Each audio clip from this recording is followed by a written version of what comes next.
Olá pessoal, sejam bem-vindos ao nosso segundo vídeo sobre sais minerais. Hoje nós vamos dar continuidade falando um pouco sobre alguns componentes minerais associados à homeostasia na célula, como é o caso do nosso macronutriente, que é o sódio. Tá? O sódio, ele é o principal cátion extracelular. A gente ouve falar de sódio logo que a gente inicia nossos estudos sobre a célula, né? Principalmente quando se fala no tal da bomba de sódio e potássio, né?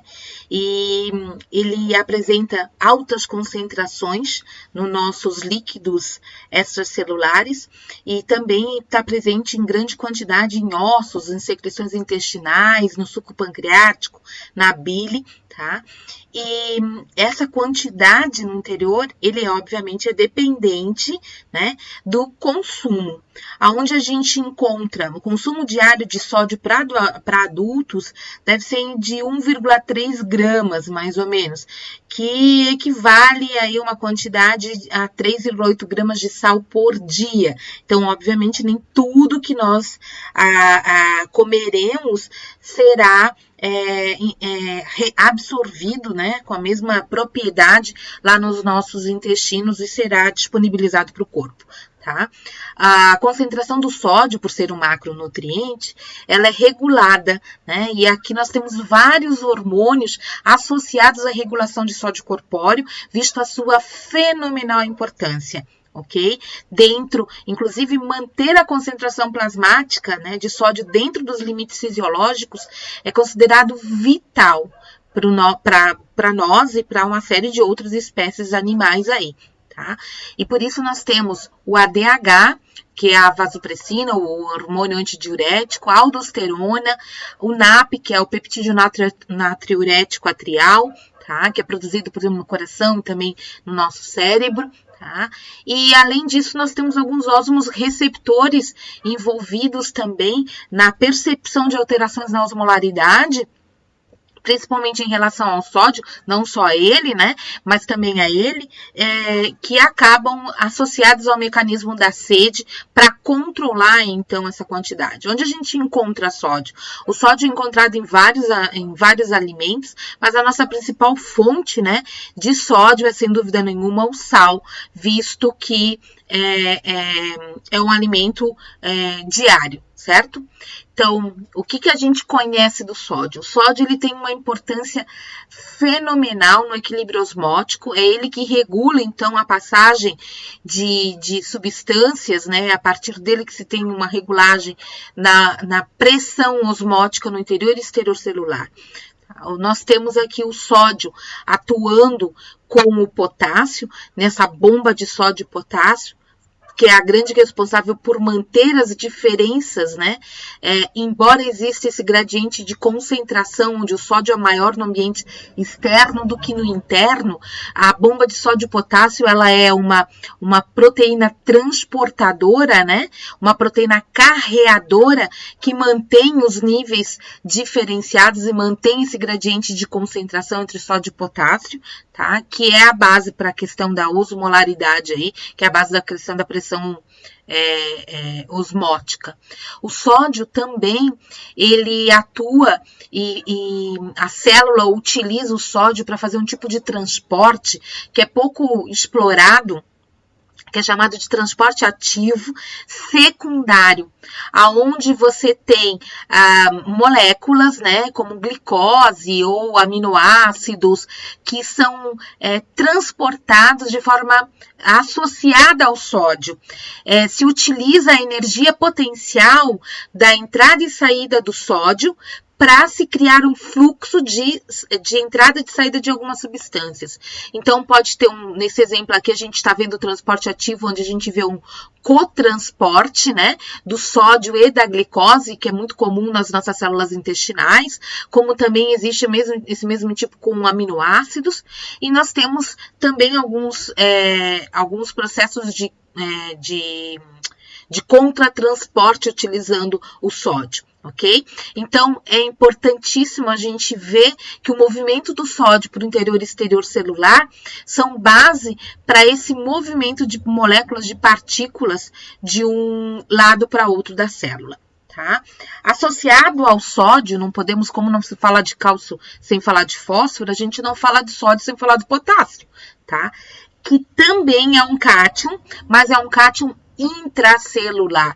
90% encontra-se nesse meio intracelular, enquanto que basicamente todo o sódio se encontra no ambiente extracelular. Embora nós tenhamos, né, esse movimento para tentar igualar, né, a bomba de sódio e potássio é a grande responsável por manter essa diferença que é essencial para a vitalidade das nossas células. Bem, o potássio é um cátion, então, que tem uma concentração de sérica aí de 3,5 a 5 mQ por litro, tá? E isso se deve só à ação da bomba de sódio e potássio, porque a tendência é ele sempre entrar na célula, né, e pouco permanecer na parte externa. Então, as necessidades de potássio são grandes, mas são maiores no período de crescimento. Fora esse período, são mínimas e cobertas basicamente pela alimentação. Tá? As fontes de potássio aqui são os vegetais, se fala muito, né, na banana, né, nas folhas verdes, nos cogumelos, na batata, no tomate, em alguns, esqueci o nome, isso aqui é avocado? Não consigo falar outro nome, esqueci, desculpa. Abacate, pessoal, me desculpa. Abacate e algumas sementes aqui que são riquíssimas também em potássio. As funções, né, a gente já falou, equilíbrio, manutenção do equilíbrio hidroeletrolítico, né, juntamente com o sódio. Então, aqui a gente vê realmente essa questão, que toda vez que a gente tem, eles estão envolvidos na questão da osmose, né, toda vez que a gente tem uma diminuição nos níveis de sódio, de potássio e do cloro, que é um outro que também está associado a isso, a gente vai ver normalmente uma passagem, então, de água desse local aonde você tem uma baixa concentração desses minerais para o local onde a gente tem uma maior concentração desses minerais. Já ao contrário, né, é observado. Então, a tendência é sempre voltar aqui. A osmose é essencial para a manutenção de movimentos entre o ambiente intra e extracelular nas células. O nosso fosfato, o nosso potássio, tá? Também está envolvido junto, né, com essa mudança de potencial que é essencial para a transmissão nervosa e para as contrações musculares. O aumento do potássio extracelular, aqui, né, no nosso exemplo no coração, então é essencial para as batidas dos músculos, mas e principalmente a ação do potássio é muito comentada e vista no caso do músculo cardíaco, mas é também observada nos outros. O que a gente nota, o que está nos demonstrando aqui? Deixa eu pegar a canetinha para que a gente possa acompanhar o que eu quero falar, tá? Para que ocorra a contração de musculatura, a gente já falou que há necessidade de ter cálcio. Então, quando você tem o potencial de ação sendo gerado por um estímulo, né? Canais de cálcio são abertos, a entrada de cálcio estimula novas aberturas de novos canais no retículo endoplasmático. Esse cálcio vai, então, se associar aos filamentos lá filamentos sinos, né? Da troponina, modificar a tropomiosina e permitir, então, que haja o processo de contração. Tá? Com a entrada de potássio, tá? Você vai ter um estímulo para que essa contração, ela não, digamos, pare, e a gente tem, então, um processo de relaxamento. Então, todo o cálcio liberado, né, durante o relaxamento da musculatura, ele vai ser trocado, vai sair aqui do meio intracelular, graças à entrada de potássio, tá? Então, aqui você tem um processo que a gente vê um transporte ativo, né, do tipo primário, que precisa de uma ATPase, que é a sódio e potássio, a bomba aqui, e um transporte ativo secundário de cálcio e sódio. Então, a entrada do potássio, né, vai estimular essa saída do cálcio.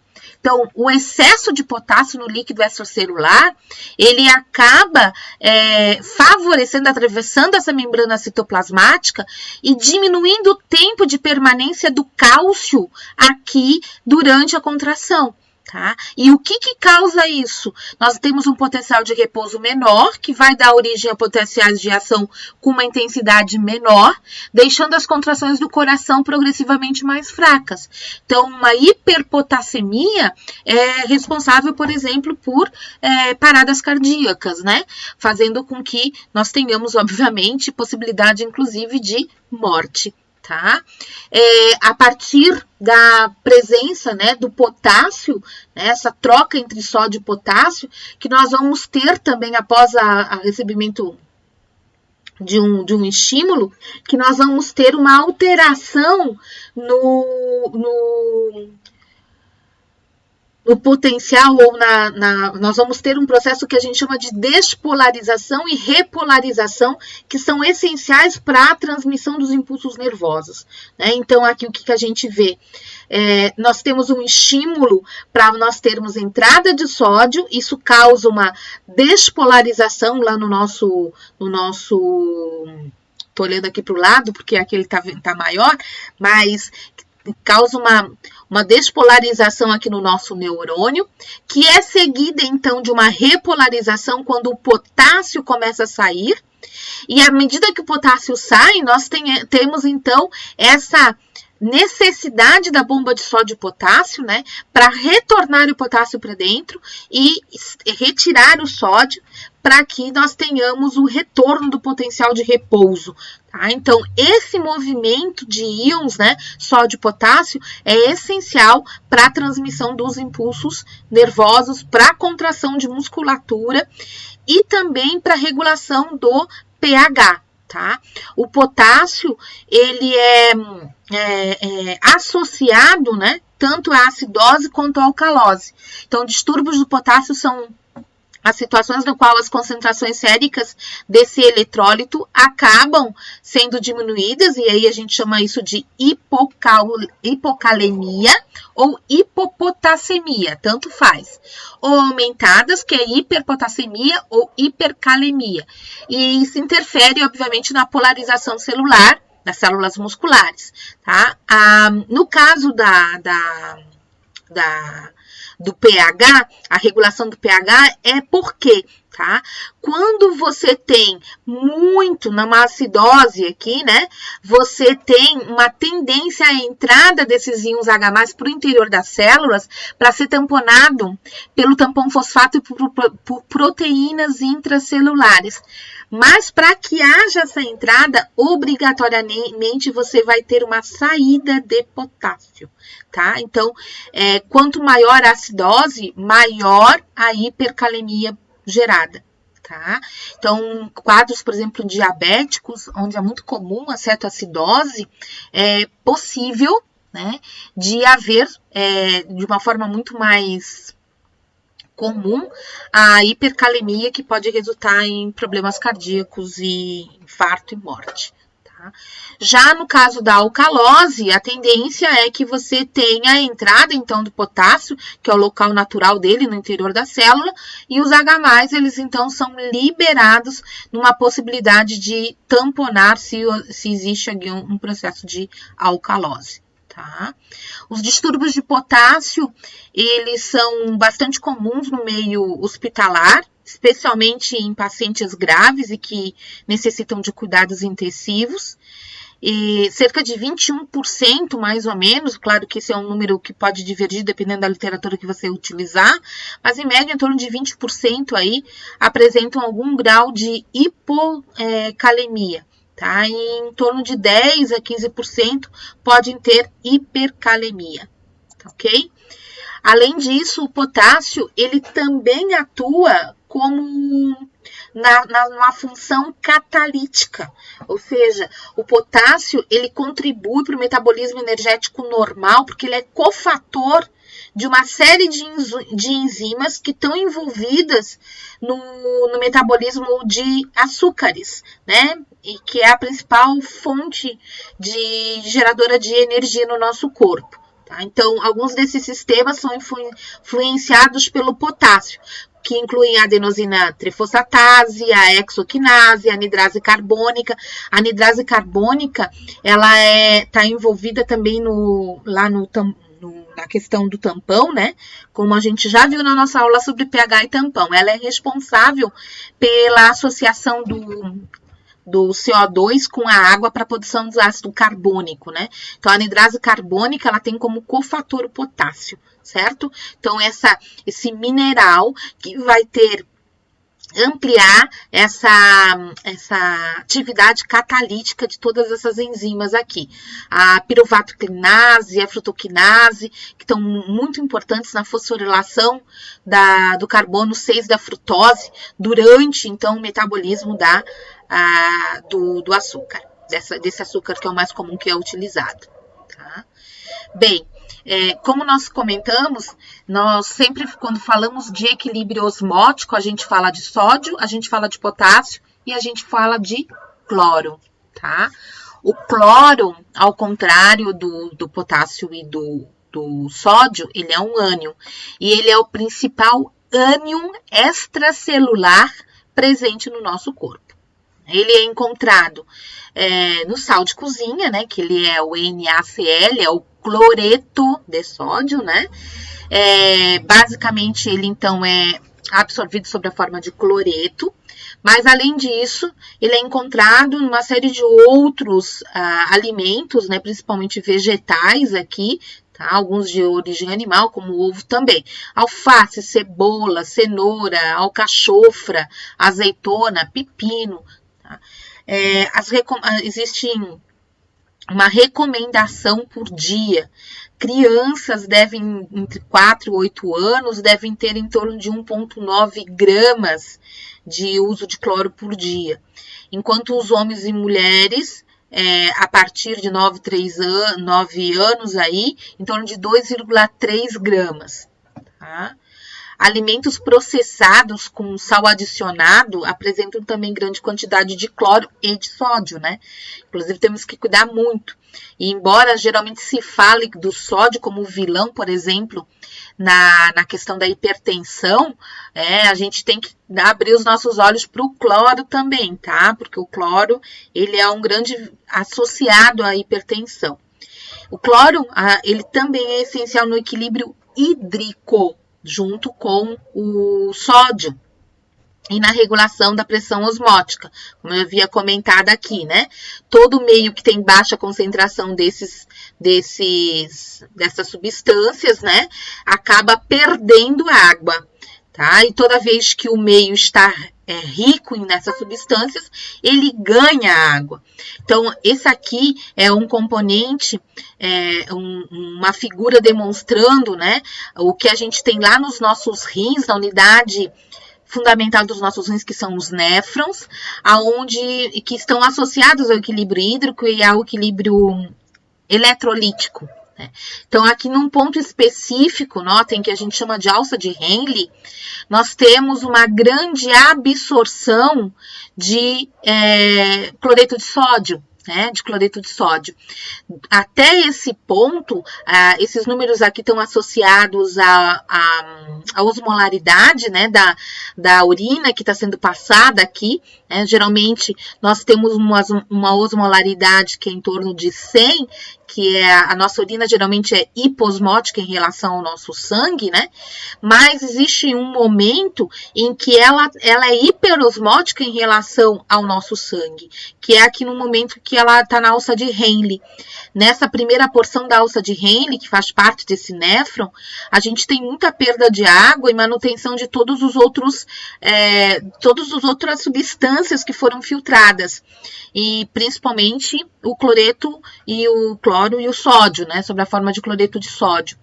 E nessa porção ascendente da alça aqui, que é impermeável à água, ou seja, você não tem como perder água aqui, você força, então, por estar hiperosmótico, a saída do NaCl, restabelecendo, então, aqui a osmolaridade necessária, em geral, para a urina, tá? Então, é muito importante que a gente observe que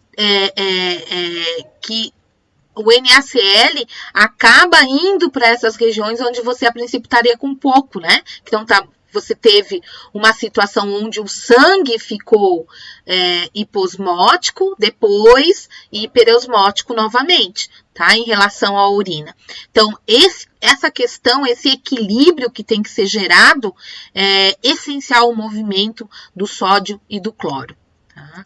O cloro também é muito importante na nossa digestão, visto que as células parietais lá no nosso estômago utilizam o cloro para, juntamente com íons hidrogênios, formar o chamado HCl. Então, as células parietais, elas jogam para o interior do lúmen do estômago o cloro e posteriormente o H+, e lá eles se unem para formar o HCl. O HCl é um ácido que tem um pH em torno de 2, mais ou menos, né? Torna o ambiente muito ácido, auxilia na digestão, na quebra de proteínas, né? Que é uma quebra mais química, não é aqui enzimática, né? Mas por causa do próprio ácido. Mas o HCl ele tem uma função essencial porque ele é um ativador da protease. As células chefes, que são outros tipos de células, produzem um pepsinogênio, que é uma versão, digamos, inativa de uma protease, que só vai se tornar ativa graças à presença do HCl. Então, ele se forma pepsina, se transforma em pepsina, que pode fazer a digestão das proteínas, enquanto enzima. Tá? Então, o HCl é muito, muito importante. Além de favorecer também uma proteção contra micro-organismos que, porventura, possam vir com esse alimento que está sendo ingerido.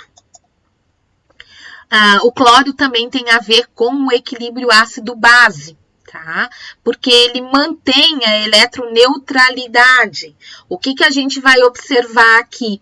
O cloro está presente ele faz um contratransporte com o bicarbonato. Tá? Então, o que a gente viu lá quando nós falamos sobre tampão, né? Que o gás carbônico, ele entra nas hemácias e graças à anidrase carbônica se transforma em ácido carbônico em ácido carbônico que é ionizado, né, que é dissociado, em bicarbonato e H+, tá? Esse bicarbonato, que é uma forma de transportar quase que 70% desse gás carbônico, ele tem que sair, ele é liberado para fazer o seu papel de tamponamento também no sangue. Só que para que ele saia, né, nós teremos obrigatoriamente uma entrada de cloreto. Tá? Isso é chamado de desvio de cloreto, e isso é muito, muito importante para a manutenção, então, do equilíbrio ácido básico. Os rins, e lá nos rins, tá? Existem também a regulação e uma reabsorção e a síntese de bicarbonato. Tá? Os rins exercem função essencial no controle da concentração plasmática de bicarbonato. Eles, para auxiliar na remoção também, e auxiliam também na remoção de íons hidrogênios. Tá? Os túbulos distais, eles podem gerar bicarbonato e excretar os íons hidrogênios. O que a gente sabe? Alterações nos níveis de cloro podem desequilibrar ou podem estar associadas a desequilíbrios de ácido base, que são a acidose e alcalose. Tá? Quando por algum motivo você tem aqui um processo de perda, né, ou de utilização excessiva do bicarbonato, né, o que nós vamos observar? Que o cloro tende a não passar para o interior celular. E ele acaba permanecendo na parte ou no plasma sanguíneo. Então, uma hipercloremia, um excesso de cloreto circulante no sangue, está associado a uma acidose metabólica. Tá? Quando você tem uma diminuição dos cloretos, você pode ter um processo de alcalose metabólica. Então, esse desvio do cloreto é bastante importante de ser relembrado. Tá? Então, toda vez que você tem um excesso de bicarbonato sendo necessário, o cloro acaba permanecendo na parte externa no sangue. Além disso, o cloro, como o potássio, também pode atuar na sua função catalítica, sendo essencial na ativação da amilase. A amilase é uma enzima que está associada à digestão de amido, só que é a amilase intestinal, tá? Esse grupo de minerais, eles estão, então, associados não só à função, que é a função homeostática, mas também à catalítica, tá? Mas eu vou terminar esse vídeo agora, tá? E depois nós falaremos de alguns outros minerais que estão associados à função de modulação e também à função catalítica. Espero que vocês tenham gostado. Então, falamos sobre o sódio, o potássio, o cloro, tá? Que são grupos de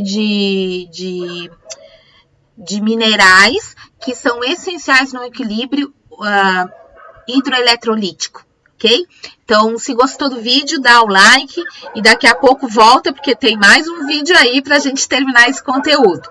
Um abracinho e até depois. Se tiver dúvida, deixa anotado para o nosso encontro. Se você não é meu aluno, deixa aí nos comentários, ok? Até mais!